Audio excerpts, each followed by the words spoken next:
नमस्कार, मैं हूं पंकज सिंह जाडेजा। हमारा उद्देश्य है राष्ट्र से स्नेह, राष्ट्र का सम्मान। अब देखते हैं आज की दिन भर की टॉप हेडलाइन।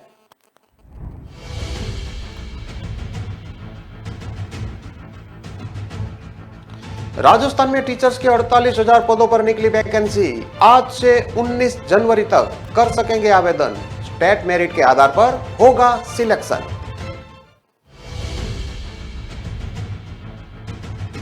शादी के 15 दिन बाद भागी दुल्हन 3 लाख के जेवर लेकर हुई थी फरार। 15 महीने बाद भोपाल से गिरफ्तार।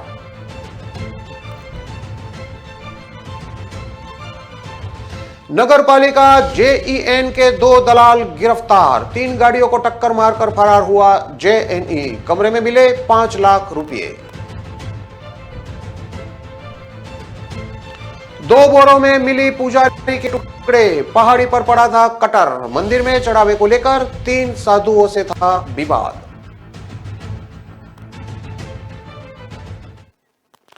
अब देखते हैं खबरें विस्तार से। राजस्थान के लाखों अभ्यर्थियों का इंतजार खत्म हो गया है। आज से शिक्षकों के 48,000 पदों पर आवेदन की प्रक्रिया शुरू हो गई है, जिसके लिए रीट पास कर चुके अभ्यर्थी कर्मचारी चयन बोर्ड की ऑफिशियल वेबसाइट पर जाकर 19 जनवरी तक आवेदन कर सकते हैं। इसके बाद 25 से 28 फरवरी तक सब्जेक्ट के आधार पर रिटन टेस्ट का आयोजन किया जाएगा, जिसमें सिलेक्ट होने वाले अभ्यर्थियों को राज्य स्तरीय मेरिट के आधार पर पोस्टिंग दी जाएगी। शिक्षक भर्ती प्रक्रिया में कर्मचारी चयन आयोग द्वारा लागू न्यूनतम अंकों की अनिवार्यता नहीं होगी। राजस्थान में ग्रेड 3 टीचर के कुल 48 पदों पर भर्ती होगी।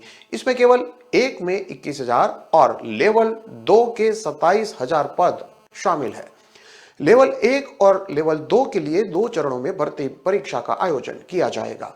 इसमें पहले चरण की परीक्षा सिर्फ पात्रता के लिए, जबकि दूसरे चरण की परीक्षा का आयोजन टीचर्स के सिलेक्शन के लिए किया जाएगा।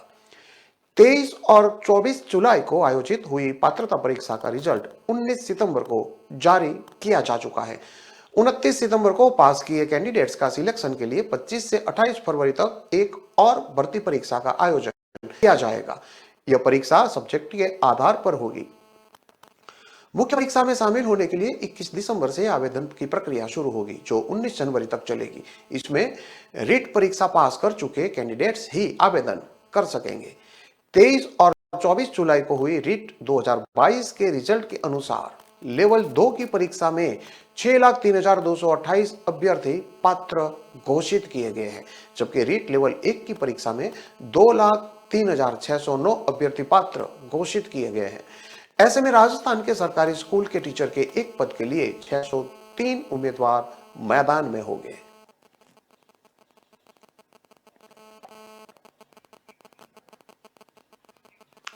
जयपुर में मिनी बस मालिक के सुसाइड केस में पुलिस ने 2 आरोपियों को गिरफ्तार किया है। मामले में करीब 6 महीने बाद कार्रवाई हुई है। वहीं बस मालिक का एक सुसाइड नोट भी सामने आया है। इस सुसाइड नोट में मृतक बस मालिक ने दोनों आरोपियों द्वारा परेशान की जाने की पूरी कहानी लिखी थी।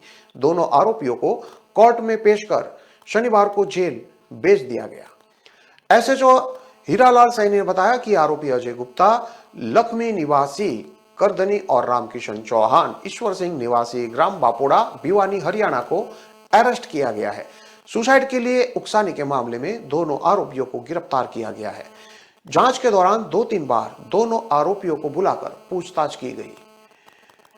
उसने अपनी सुसाइड नोट में लिखा है कि जय श्री राम देवाय नमः, मैं मनोज सिंह तंवर, रामकिशन चौहान बापोड़ा और अजय गुप्ता ने मुझे 4 जून 2022 की सुबह 8 बजे से 10 बजे तक इतना मारा कि मेरी नस नस में दर्द हो रहा है।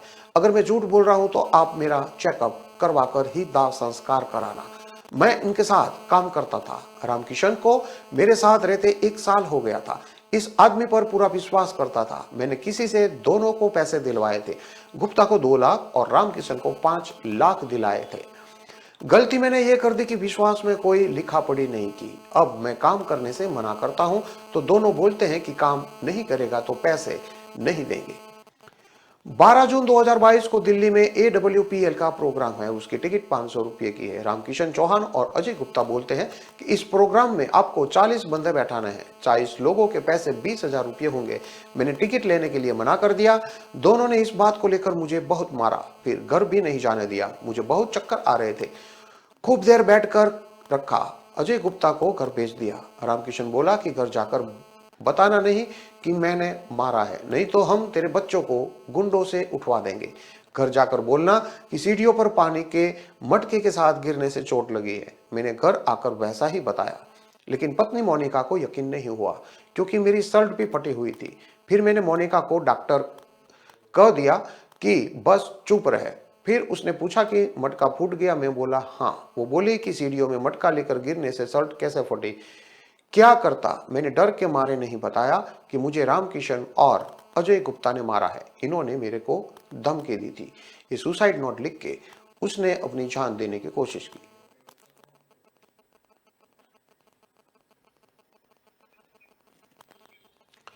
परिवार के इकलौते बेटे की शादी नहीं होने पर परिजनों ने दलाल को 3 लाख रुपए देकर शादी कराई। शादी की मेहंदी भी पिक्की नहीं पड़ी थी कि 15 दिन बाद ही 3 लाख रुपए के जेवर लेकर दुल्हन फरार हो गई।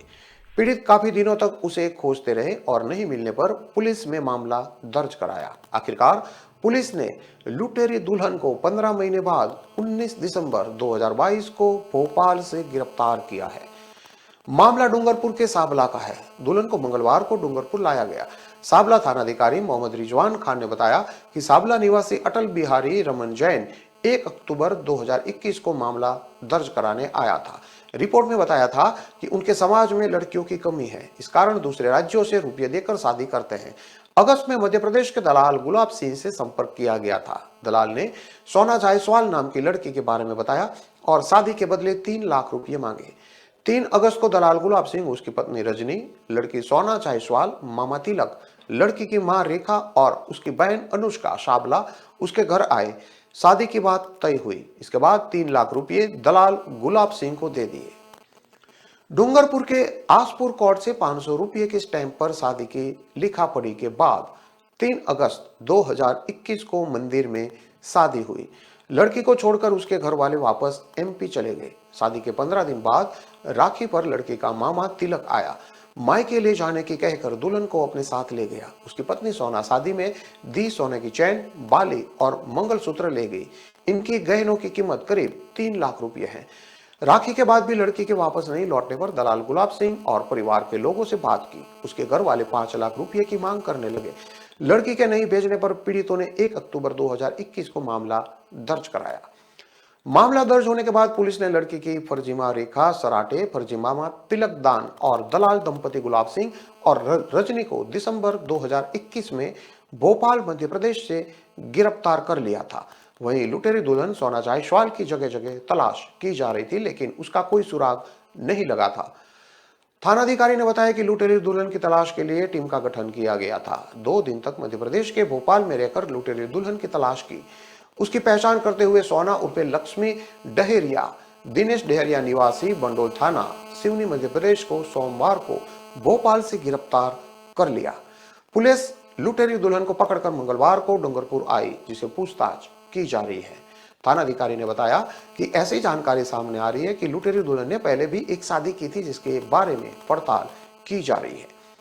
पीड़ित अटल बिहारी जैन परिवार में इकलौता बेटा था। कस्बे में ही जनरल स्टोर की दुकान चलाता था। शादी नहीं होने की वजह से दलाल के झांसे में आया और पैसा देकर दुल्हन लाया, लेकिन कुछ दिनों बाद ही दुल्हन भाग गई। दुल्हन को वापस बुलाता रहा, लेकिन नहीं आई। इसके बाद अटल बिहारी बीमार रहने लगा। इस वजह से दुकान भी बंद रहने लगी और व्यापार चौपट हो गया था। अब दुल्हन को पकड़ लिया गया है।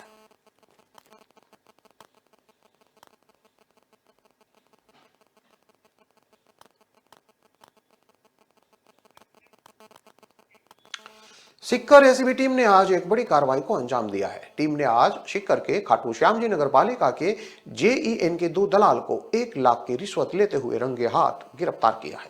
हालांकि कार्रवाई की भनक लगते ही JEN खुद 3 गाड़ियों को टक्कर मारते हुए फरार हो गया, जिसकी तलाश में नाकाबंदी भी करवाई गई, लेकिन JEN का कुछ पता नहीं चल पाया। वहीं JEN के कमरे से एसीबी टीम को 5 लाख रुपये भी मिले हैं। फिलहाल जांच जारी है। सिक्कर एसीबी एसपी राजेश जहांगीर ने बताया कि पिछले शुक्रवार को सिक्कर ऑफिस एक परिवारवादी आया था, जिसने बताया कि वह नगर पालिका खाटू श्याम जी क्षेत्र में ठेकेदारी का काम करता है, जिसके लगभग 16 लाख रुपए के बिल बकाया है, जिसकी अवेज में नगर पालिका जेईएन दिनेश मीणा 1.5 लाख रुपए मांग रहा है। सबसे पहले शिकायत का सत्यापन करवाया गया। शुक्रवार को ही जेईएन दिनेश के जरिए 50,000 रुपए ले लिए और कहा कि सोमवार को परिवादी की एमबी और फाइल कर देगा। सोमवार को परिवादी लेट आए। आज जेईएन ने ठेकेदार के किए हुए काम को जाकर देखा और बचे हुए रुपये दलाल मगनलाल को देने की बात कही। इस दलाल ने शुक्रवार को 50,000 रुपये लिए थे। जैसे ही परिवादी ने दलाल मगनलाल और पूरन को पैसे दिए, तुरंत दलाल मगनलाल को रंगे हाथ पकड़ लिया गया। दिनेश मीणा भी उस समय आसपास ही था, लेकिन जैसे ही उसे कार्रवाई की भनक लगी तो वह तुरंत वहां से फरार हो गया, जिसने रास्ते में 2-3 गाड़ियों को टक्कर भी मारी। टक्कर की वजह से दिनेश मीणा की गाड़ी को भी नुकसान हुआ। दिनेश मीणा को पकड़ने के लिए नाकाबंदी भी करवाई गई, लेकिन वह पकड़ में नहीं आ सका। सिक्कर एसीबी की टीम ने यह कार्रवाई खाटू श्याम जी में तोरण द्वार के पास की। जेईएन दिनेश खाटू श्याम जी में ही एक होटल में रहता था, जहां से भी एसीबी ने करीब 5 लाख रुपए बरामद किए हैं। फिलहाल जेईएन दिनेश की तलाश जारी है। जेईएन दिनेश का ट्रांसफर भी हो चुका था, लेकिन वह ट्रांसफर पर स्टे लेकर आ गया था।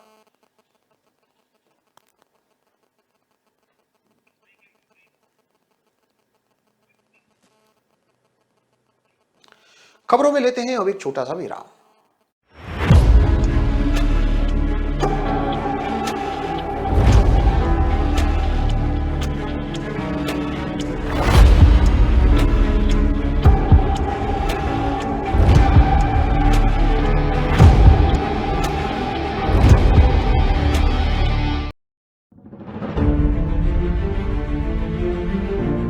तारीख पर तारीख, तारीख पर तारीख, तारीख पर तारीख मिलती रही है। उठा उठा के पट दूंगा, उठा के पट दूंगा। उतार कर फेंक दो ये वर्दी, अब बैंड नंबर बन जाएगा पट्टा अपने घरे में। दिन मुझे देश के गद्दार का पता चला।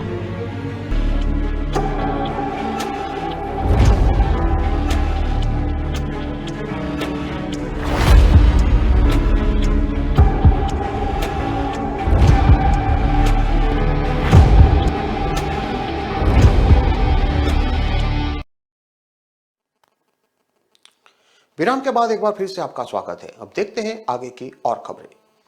इंटर कॉलेज टूर्नामेंट में पीजी कॉलेज की टीम नहीं भेजने से नाराज खिलाड़ियों और छात्रों का गुस्सा फूट पड़ा। खिलाड़ियों ने छात्र संघ अध्यक्ष दिनेश देवंदा के नेतृत्व में मंगलवार को गेट पर प्रदर्शन किया। बाद में छात्र नेता, खेल प्रभारियों और प्रिंसिपल के असहयोगात्मक रवैये से परेशान होकर कॉलेज की छत पर चढ़ गए।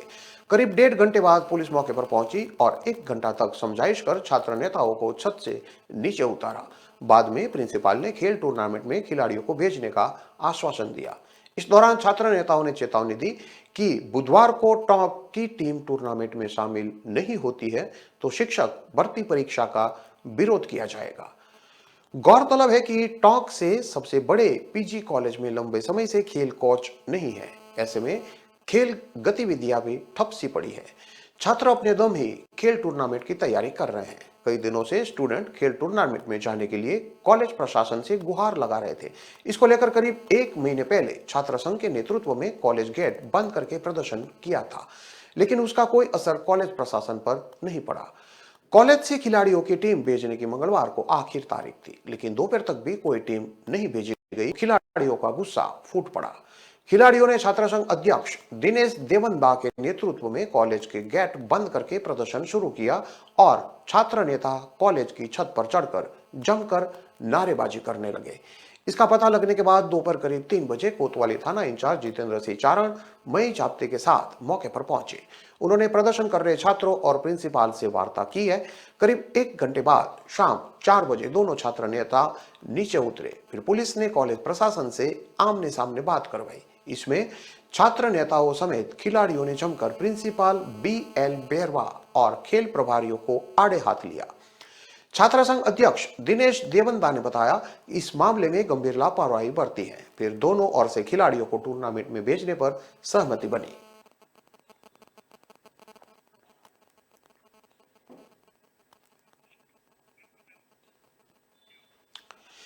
3 दिन से लापता पुजारी का शव मिला है। शव के 2 टुकड़े करके 2 अलग अलग बोरों में रखा गया था। जिस मंदिर में वह पूजा पाठ करता था उसके पास पहाड़ी पर एक कटर मिला है।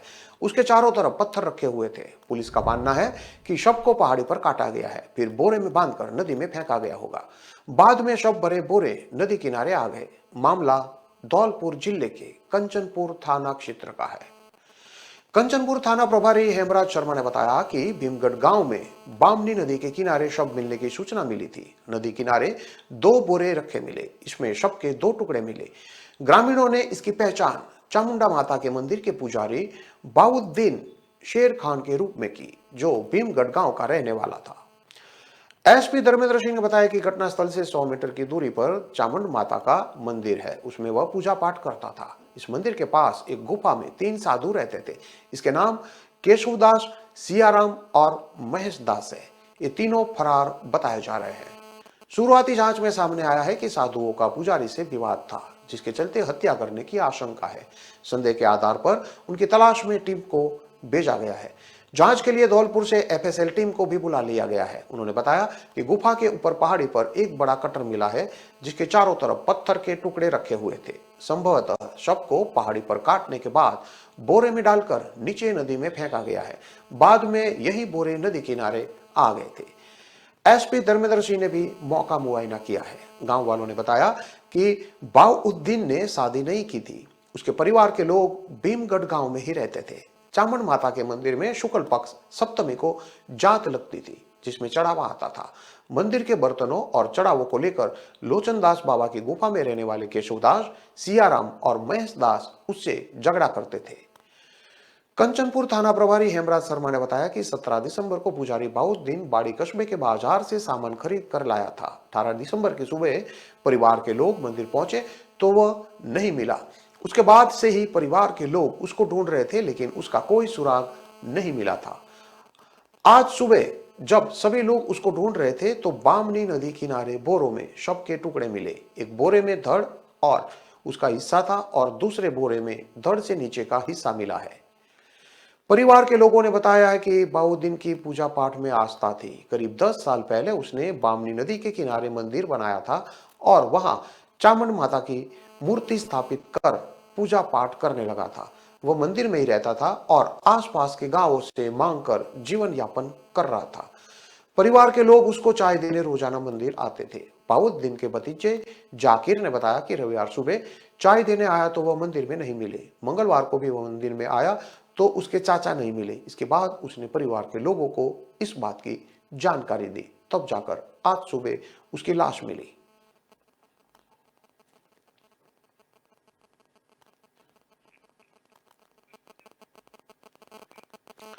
जयपुर से पूछकर घूमने जा रही जर्मनी की 25 साल की युवती के साथ टीटी ने एसी कोच में बिठाने के नाम पर छेड़छाड़ कर दी। मामले की शिकायत करने पीड़िता पहले अजमेर के एक थाने पहुंची, लेकिन पुलिस ने जीआरपी का मामला बताते हुए जीआरपी थाने भेज दिया। जीआरपी अजमेर थाने ने युवती को क्राइम सीन जयपुर होने के कारण जयपुर जाने के लिए कह दिया। साथ ही ऑनलाइन शिकायत करने की सलाह दे दी। इसके बाद युवती ने टीटी विशाल सिंह शेखावत के खिलाफ ऑनलाइन शिकायत दर्ज करवाई है।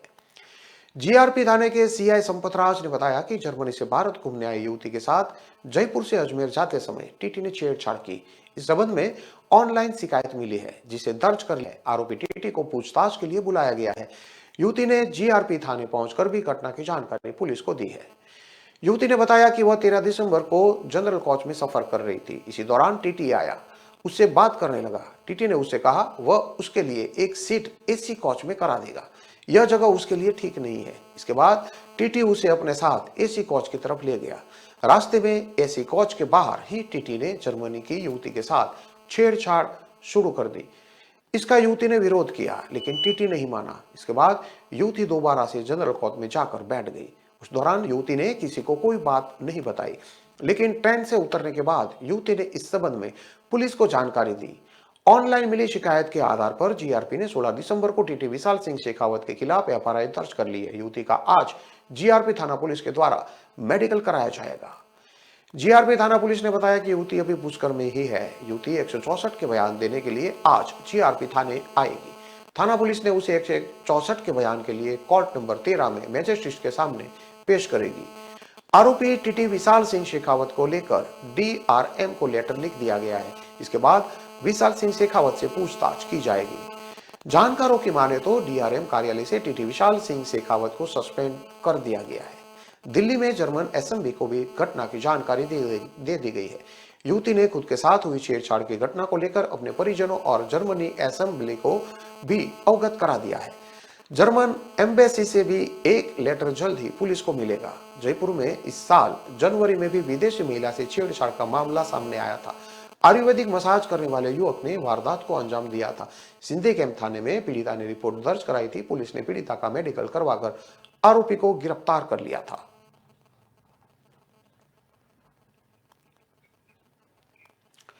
जोधपुर में एक खड़ी बस में अचानक से आग लगने से भारी हड़कंप मच गया। इस दौरान बस स्टैंड पर खड़े यात्री उस समय डर गए जब लपटों से घिरी बस अपने आप चलने लगी। एक बार के लिए ये देखा वहां मौजूद लोग डर गए कि अंदर कोई है तो नहीं।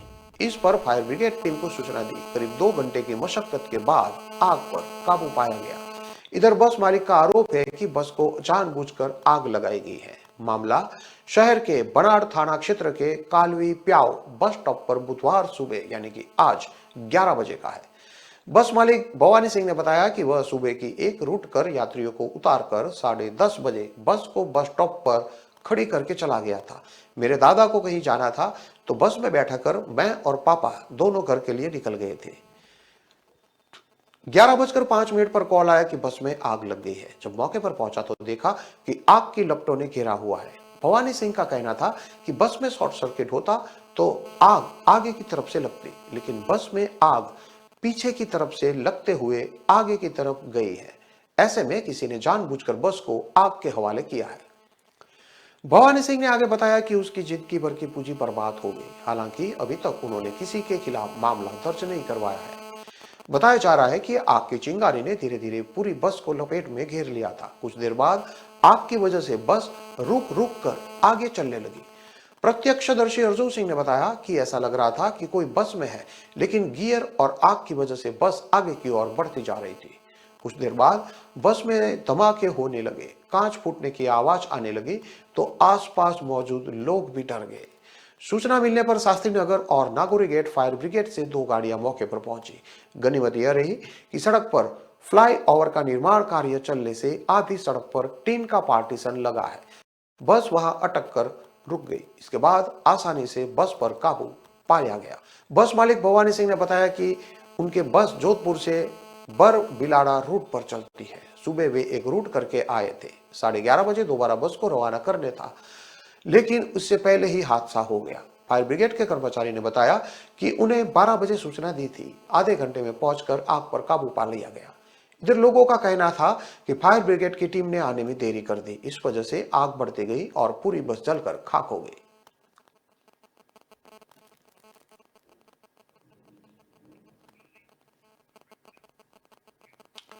इन सभी खबरों को विस्तार से पढ़ने के लिए आप हमारे वेबसाइट का भी प्रयोग कर सकते हैं। हमारा वेब का पता है www.kalamkartavya.com। हमारी कलम ये हमारा कर्तव्य है के उद्देश्य के साथ खबरों को आप राष्ट्र प्रथम के साथ देखते रहिए। नमस्कार।